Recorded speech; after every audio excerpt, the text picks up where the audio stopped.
Beelzebub the evil one, Satan unfallen.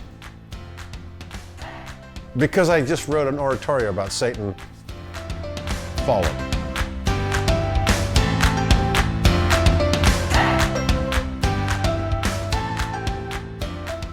My most embarrassing moment on stage was a bass drum skin breaking in Madison Square Garden. And it was our first concert in an arena, which is huge, 18,000 people. We'd come from theaters. And the bass drums underneath all this stuff, that's down inside the drum there. The crew have to pull out everything. Embarrassing. But for all you children, it was a learning experience, because when the crew got the kit reassembled, our show has to stop while they reassemble. When we kicked back in, the audience went crazy because they had joined with us in a real experience. And so even the most embarrassing thing on stage can be a benefit to the show.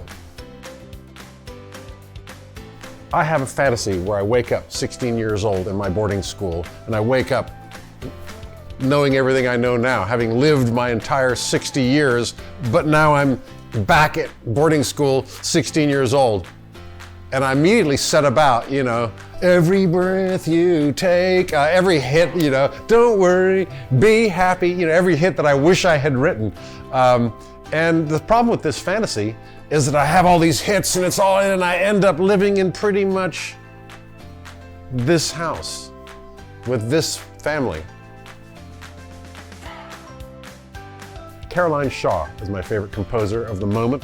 I was talking to Steve Reich and talking to him for the show for the BBC, and we did the clapping song together, and I went down to Juilliard where they're playing one of his pieces and the conductor's conducting one of his pieces. And I'd say, hey, Stewart, wait, check out this next piece. And it was a quartet written by Caroline Shaw. Wow, that is really interesting and really pretty.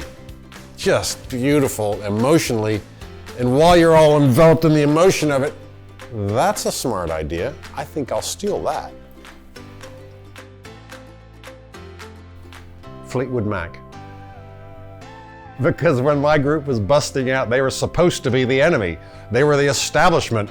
But secretly, I kind of liked them. I have a few others. Adam Ant. The Go-Go's, but there's no problem there. There's no guilt involved with that. I'm proud to be a fan of the Go-Go's. My favorite spot in LA isn't hidden, but many Californians don't get it, which is, my favorite spot in California is probably the bike path. No great secret there, but it's flat. I don't have to work too hard to get the aerobic going. And when I go there on regular days during the week, most of the exercise is in this region here, from laughter. And with my chuckle buddies, get rich quick schemes, conspiracy theories, dirt on, one of the favorite pastimes in Los Angeles, counting other people's money. Spielberg made $40 zillion on his last movie. That's what people in Los Angeles do. They count other people's money.